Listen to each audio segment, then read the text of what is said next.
saya Siska Indasari dari kelas 10 DBBB dari SMK Negeri 2 Magetan.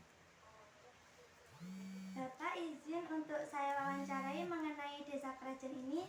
Sebelumnya mohon maaf Bapak, perkenalkan diri dengan Bapak siapa? Dengan Bapak Slamet.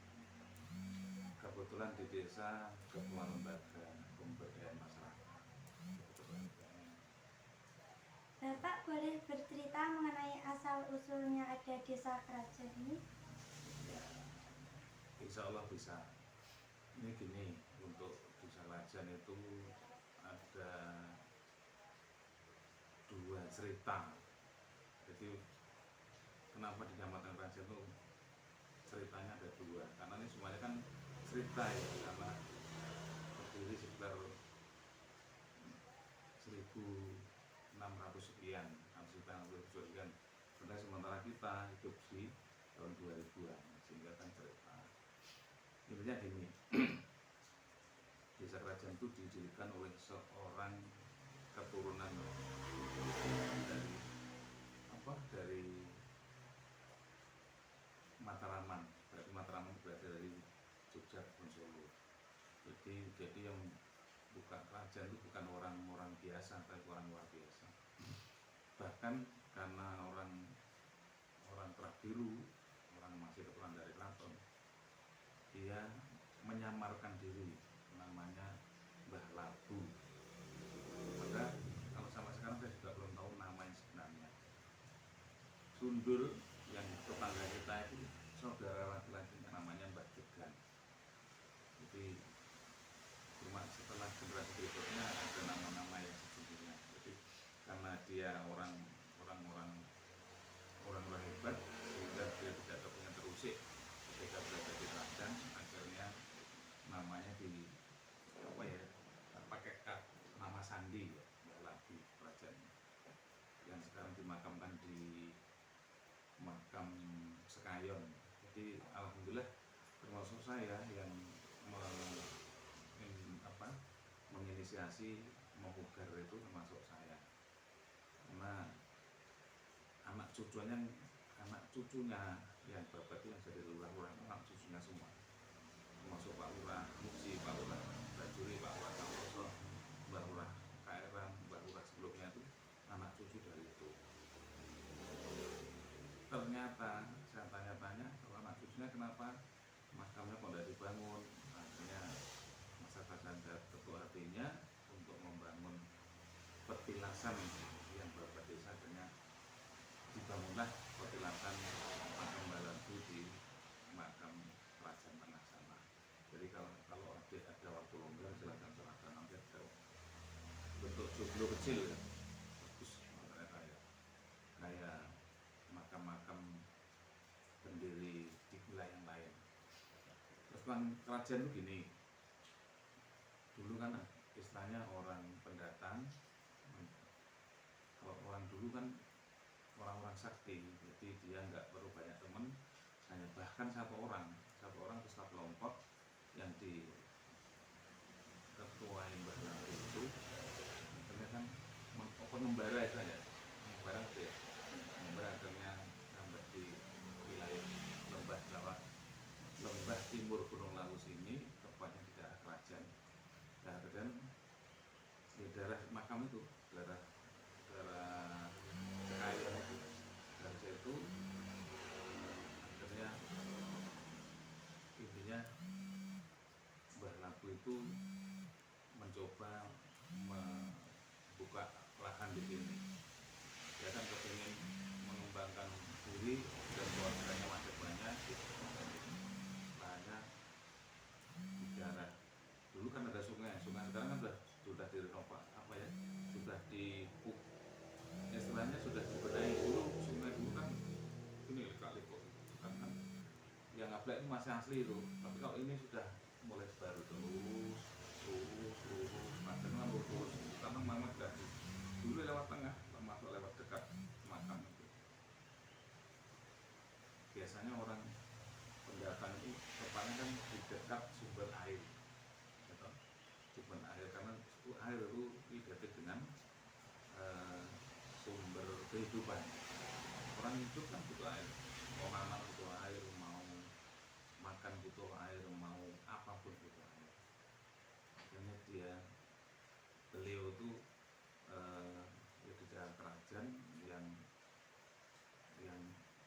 tapi ya sekarang ya sekitar makam tengah itu lama kelamaan kan akhirnya keluarganya datang dari yang dari daerah Jawa Tengah, dari Mataram itu datang menyusul, akhirnya membuat kelompok. Terus kok tanahnya subur, akhirnya kalau dalam pewayangan atau dalam kanorak so nenek ngerjain zaman tak sebenarnya itu ya, akhirnya namanya dinamakan kerajaan. Itu berasal dari kata kerajaan, maksudnya daerah yang subur makmur ini mudah-mudahan ke depan nanti betul-betul jadi daerah yang subur makmur, toto ketem toto rajo, jadi orangnya makmur semuanya gitu. Salah satu kenapa dengan kerajaan, dia terinspirasi dari wilayah keraton itu makmur ya, kalau kerajaan itu kan makmur ya, di sini tidak kerajaan tapi kerajaan. Itu pertama nama, tapi ada satu nama yang karena ini cerita kenapa dipakai kerajaan itu, jadi intinya itu ya, jadi yang mendirikan yang babat kerajaan Mbah Labu tadi dan keluarganya, bahkan Mbah Labu terus beranak pinak sampai sekarang, bahkan yang menjadi kepala desa kerajaan itu semuanya dari anak cucunya Mbah Labu. Sampai sekarang belum ada yang dari pendatang bisa, karena cucunya kan anak cucu beliau kan banyak, sehingga ketika anak cucu yang Mbah Labu itu mencalonkan diri ya susah untuk dilamar karena memang keluarga besar itu ya. Itu nama kerajaan itu harapannya tanah yang ditempati besok menjadi tempat yang subur makmur loh toto Allah Jinawi tadi, makanya dinamakan kerajaan atau kerajaan. Satu nama yang kedua itu begini, dulu di daerah Sambito dulu kan ini jalan setapak Parang sampai Magetan itu jalan setapak, bukan jalan besar, jalan setapaknya orang berkuda. Dulu kan kendaraan berkuda sama orang jalan kaki.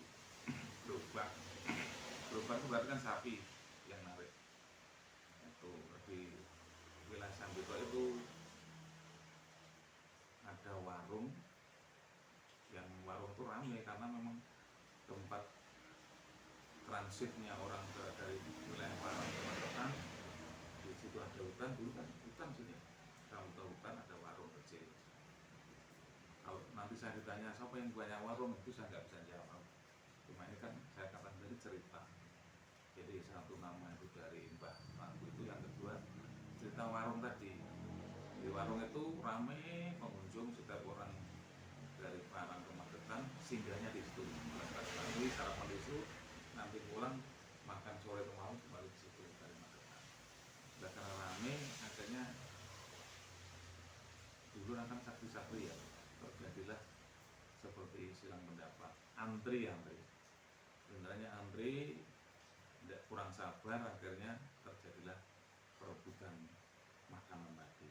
Nah, orang Jawa guru rebutan pangan namanya kerah jajan, makanya dinamakan kerajaan. Jadi mitos tentang nama itu saya sendiri istilahnya kan hanya dapat cerita, bahkan saya termasuk penulisnya secara kerajaan itu seperti itu. Jadi pemberian nama kerajaan itu yang satu langsung yang babat desa yang Mbah Labu dan anak cucunya itu mengharapkan daerahnya menjadi daerah yang Torajo Lok Sinau seperti daerah kerajaan memang dimakan kerajaan. Ada yang satu cerita tentang orang perebutan makanan di warung. Itu saya kira kenapa dinamakan kerajaan. Sementara itu Di desa kerajaan ini sekarang ada berapa dusun, RT dan RW-nya, Pak? desa kerajaan itu dari 4 dusun, yaitu dusun kerajaan, dusun Ngabla, dusun Sendang, dan dusun Yaten. Ya, kerajaan, Ngabla, Sendang, dan Yaten. Untuk RW-nya mudah-mudahan nggak salah, RW-nya 8, RT-nya 30. Jadi kerajaan itu dukuh atau dusun pertama sampai 9 kalau nggak 10 ya. Sebuah RT, terus Sendang itu 11 sampai 15, Nablak itu 16, 17, 18, 19, itu nggak salah 20, terus Jaten sampai 30. Daerah 30 kan daerah Jaten, Jaten yang timur. Kalau yang Growong termasuk Jaten, jadi dukuhannya Jaten. Nama penentang Jaten cuma dukuh apa? Dusun Jaten, dukuh Pelem-pelem, dukuh Growong, dukuh Sambito, itu termasuk Jaten. Kalau SD Kerajaan 3 itu termasuk Ngablak. Jadi Ngablak itu SD Kerajaan 3 Dukuh itu Ngablak. Jaten itu Sambito, Growong sampai Jaten perbatasan Minggir. Itu untuk wilayahnya. Untuk kegiatan yang sering dilakukan di desa itu apa saja ya, Pak? Kegiatan apa? Kalau kegiatan kan yang jelas yang satu karena saya ketua lembaga pemuda masyarakat, yang jelas satu kegiatan pembangunan itu untuk masyarakat pada umumnya. Terus kegiatan kepemudaan itu baik. Kemudian itu berarti ada yang olahraga, ada yang seni, ada rohani, ya, ada kegiatan hidrok. Seni itu seperti seni reok, terus seni hadrok, itu terus seni termasuk seni tari, seni pencak silat.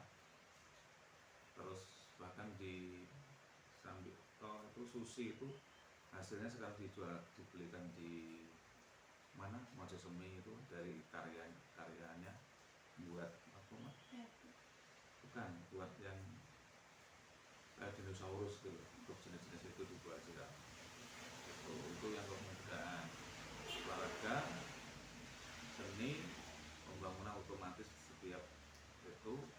Terus kegiatan kerohanian itu kegiatan yasinan itu tiap malam Jumat, kegiatan sinoman sebulan sekali, kegiatan mujahadah desa selapan dino sekali. Kebetulan Pak Tamu juga ketuanya Ikatan Taklim Masjid Desa, sehingga setiap 35 hari sekali itu keliling antar masjid mushola untuk mujahadah, mendoakan desa kerajaan mudah-mudahan tetap guyub rukun, tetap itu kegiatannya.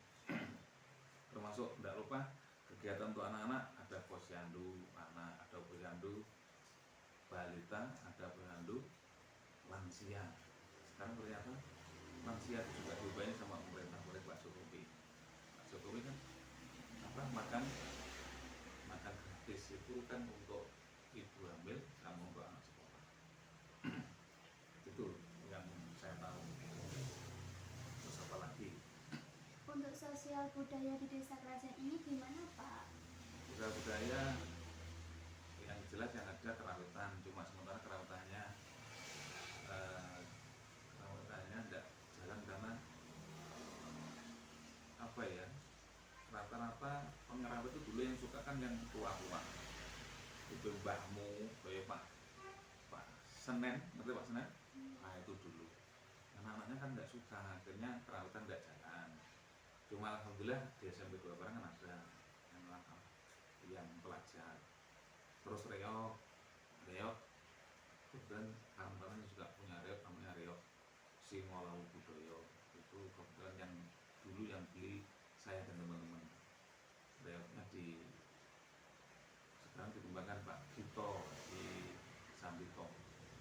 Itu yang kembangkan, karena seni itu kalau nggak seneng kan nggak mau merawat. Bario sudah tuh jadi kerawitan hadroh itu termasuk yang terus jalan kan di Grebeng ya, masih loh itu Grebeng. Itu yang saya tahu itu jadi kerawitan, reok, hadroh. Dulu saya baru pulang ke Magetan tahun 91 itu ada dangdutnya juga, cuma alat-alatnya karena pemainnya itu sudah pindah, kadang alatnya di bawah, akhirnya habis, sehingga tidak bisa lestari kegiatan. Tapi yang jelas ada itu untuk